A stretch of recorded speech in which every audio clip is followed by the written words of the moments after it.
भाद्रपद संकष्टी गणेश चतुर्थी व्रत कथा। राजा नल की कथा। पार्वती जी ने गणेश जी से पूछा, पुत्र, भादो माह की कृष्ण चतुर्थी का व्रत, जिसको संकट नाशक चतुर्थी कहा गया है, किस तरह किया जाता है? गणेश जी बोले, हे माता, भादो कृष्ण चतुर्थी संकट नाशक तरह तरह के फलों एवं सिद्धियों को देने वाली है। इसकी पूजा पहले कही गई विधि से ही करनी चाहिए। केवल भोजन से संबंधित ही कुछ विशेषताएं इस व्रत में है, वह बता रहा हूँ। श्री कृष्ण जी ने कहा, हे युधिष्ठिर, पार्वती जी ने अपने पुत्र की बात सुनकर उनसे पूछा, पुत्र, भोजन में क्या होना चाहिए तथा पूजन में क्या विशेष बात है, उसे कहिए। गणपति जी ने कहा, गुरु द्वारा बताई गई विधि से इस दिन श्रद्धा भक्ति से पूजन करें। व्रती 12 महीनों में अलग अलग नामों से विनायक, एकदंत, कृष्ण पिंगल, गजानन, भालचंद्र, लंबोदर, हेरंब, विकट, वक्रतुंड, आखुरथ, विघ्नराज और गणाधीप गणेश जी की क्रमशः एक एक नाम से आराधना करें। चतुर्थी के दिन सुबह रोज के कार्यों से निपटकर व्रत करें, रात को पूजन करें और कथा सुनें। पूर्व काल में एक पुण्यात्मा और यशस्वी राजा नल हुए। उनकी रूपवती रानी दमयंती नाम से विख्यात थी। राजा नल को एक बार शापग्रस्त होकर राज्य छोड़ना पड़ा और अपनी रानी से अलग रहने का दुख उठाना पड़ा। तब रानी ने इस उत्तम व्रत को किया था। पार्वती जी ने गणेश जी से पूछा, पुत्र, दमयंती ने किस तरीके से इस व्रत को किया था और किस प्रकार व्रत के असर से 3 महीने के भीतर ही उन्हें अपने पति से मिलने का अवसर मिला? इन सब बातों को आप बताइए। श्री गणपति जी ने कहा, हे माता, राजा नल को बड़ी बड़ी विपत्तियों को झेलना पड़ा। हाथी खाने से हाथियों की और घुड़साल से घोड़ों की चोरी हो गई। डाकुओं द्वारा राजा का खजाना लूट लिया गया। अग्नि की लपटों से उनका सामान भस्म हो गया। मंत्रियों ने भी राजा का साथ छोड़ दिया।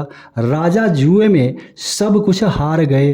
राजधानी भी जुए में हाथ से चली गई। सब ओर से निराश होकर राजा नल वन में चले गए।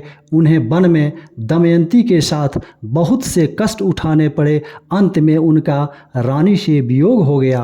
राजा किसी नगर में साइस का कार्य करने लगे। रानी अलग किसी नगर में रहने लगी तथा राजकुमार भी किसी दूसरी जगह नौकरी करने लगा। जो कभी राजा, रानी और राजपुत्र कहलाते थे, वे ही अब भीख मांगने लगे। विभिन्न प्रकार की बीमारियों से ग्रसित होकर एक दूसरे से बिछुड़कर कर्मों के फल भोगते हुए समय गुजारने लगे। एक बार की बात है कि वन में इधर उधर भटकते हुए रानी दमयंती ने शरभंग ऋषि के दर्शन किए। उसने उनके चरणों में मस्तक झुकाकर और हाथ जोड़कर प्रणाम करके कहा, हे ऋषिराज, मेरे पति मुझे कब मिलेंगे?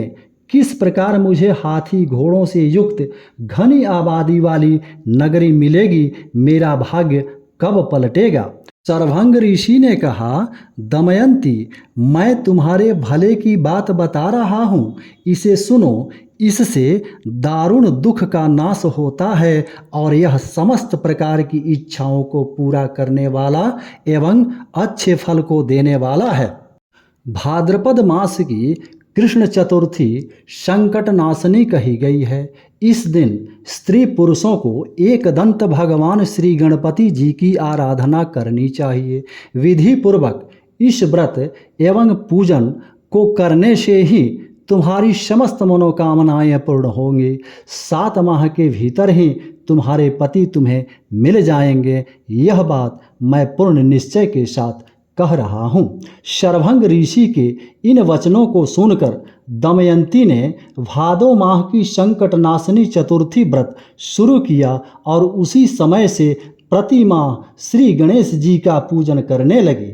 7 माह के भीतर ही इस श्रेष्ठ व्रत को करने से उसे पहले की तरह पति, पुत्र और राज्य तथा सब प्रकार के वैभव आदि की प्राप्ति हो गई। श्री कृष्ण जी कहते हैं, हे पांडु पुत्र युधिष्ठिर, इस व्रत को इसी प्रकार करने से आपको राज्य की प्राप्ति होगी तथा आपके समस्त शत्रुओं का नाश होगा, ऐसा निश्चय है।